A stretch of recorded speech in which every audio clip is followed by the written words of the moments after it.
Assalamualaikum warahmatullahi wabarakatuh. Halo, kembali lagi di pelajaran IPS. Hari ini kita akan membahas tentang etnik dan ragam budaya. Selamat menyimak. Indonesia memiliki 34 provinsi yang ada di Indonesia. Nah, berbagai provinsi tersebut memiliki karakteristik dan ciri khasnya masing-masing. Oleh sebab itu, Indonesia mengusung pedoman Bhinneka Tunggal Ika yang berarti berbeda-beda tetapi tetap satu jua. Menurut Kuncharanikrat, suku bangsa berarti sekelompok manusia yang mempunyai kesatuan budaya dan terikat oleh kesadaran budaya tersebut sehingga menjadi identitas. Suku bangsa adalah gabungan sosial yang dibedakan dari golongan-golongan sosial sebab mempunyai ciri-ciri paling mendasar dan umum berkaitan dengan asal-usul dan tempat asal serta kebudayaan. Nah, gambar di samping kanan ini merupakan gambar dari suku Dayak. Ciri-ciri suku bangsa memiliki kesamaan kebudayaan, bahasa, adat istiadat, dan nenek moyang. Ciri-ciri mendasar yang membedakan suku bangsa satu dengan yang lainnya antara lain bahasa daerah, adat istiadat, sistem kekerabatan, kesenian daerah, dan tempat asal. Nah, di sebelah kanan pojok ini ada gambar dari suku Toraja. Adat adalah bangunan yang memiliki ciri khas khusus, digunakan untuk tempat hunian oleh suatu suku bangsa tertentu. Rumah adat merupakan salah satu representasi kebudayaan yang paling tinggi dalam sebuah komunitas, suku, atau masyarakat.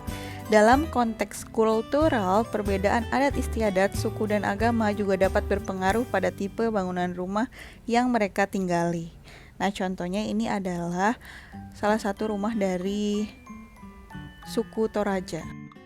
Contohnya, rumah suku Sasak di Nusa Tenggara Barat dan rumah adat Bali. Rumah adat Sasak pada bagian atapnya berbentuk seperti gunungan, menukik ke bawah dengan jarak sekitar 1,5 sampai 2 meter dari permukaan tanah.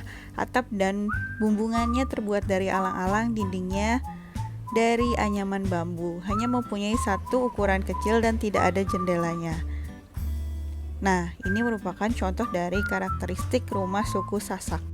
Pada slide berikut ini merupakan contoh dari rumah adat Bali. Sedangkan pada bangunan atau arsitektur tradisional, rumah adat Bali selalu dipenuhi dengan hiasan berupa ukiran, peralatan serta pemberian warna. Ragam hias tersebut mengandung arti tertentu sebagai ungkapan keindahan dari simbol-simbol dan penyampaian komunikasi. Jadi, setiap rumah adat memiliki karakteristik tertentu, tentunya mempunyai nilai dan simbol-simbol tertentu serta memiliki arti dari setiap ukirannya, bangunannya, kemudian menyesuaikan dengan suhu dan cuaca di tempat tersebut. Menurut Dharmika, pakaian adat tradisional adalah pakaian yang sudah dipakai secara turun-temurun dan merupakan salah satu identitas yang dapat dibanggakan oleh sebagian besar pendukung kebudayaan. Kemudian, kain tidak hanya berfungsi sebagai penutup tubuh belaka, namun merupakan karya seni yang dipergunakan pada upacara-upacara adat di daerah suku Sasak, misalnya upacara pernikahan atau merarik. Pakaian adat tersebut mempunyai makna yang bervariasi, misalnya dalam pembuatan ornamen, pemakaian warna, penerapan motif, dan corak ragam hias yang menimbulkan keaguman. Dr. Andes I. Gede Ardika bahwa tari adalah sesuatu yang dapat menyatukan banyak hal sehingga semua orang bisa menyesuaikan diri atau menyelaraskan gerakannya menurut caranya masing-masing.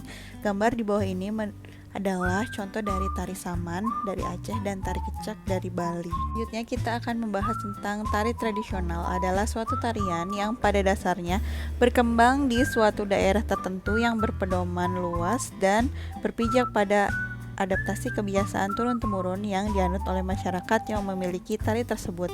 Dari referensi lainnya disebutkan juga mengenai pengertian tari tradisional, yaitu suatu tarian yang berasal dari masyarakat daerah tersebut yang sudah turun-temurun menjadi kebudayaan masing-masing daerah tersebut.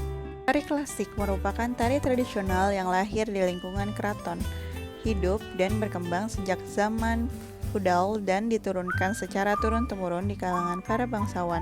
Tari klasik ini pada umumnya memiliki beberapa ciri khas, yaitu berpedoman pada pakem tertentu atau memiliki standarisasi, memiliki nilai estetis yang tinggi dan makna yang dalam, disajikan dalam penampilan yang serba mewah, mulai dari gerak, riasan, hingga kostum yang dikenakan.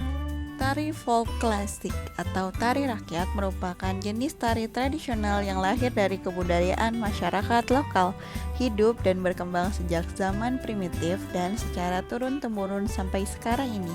Tari rakyat atau juga dikenal dengan tari folk klasik umumnya memiliki beberapa ciri khas yang merupakan kebalikan dari tari klasik, antara lain kental dengan nuansa sosial, merujuk pada adat dan kebiasaan masyarakat, memiliki gerak, rias, dan kostum yang sederhana.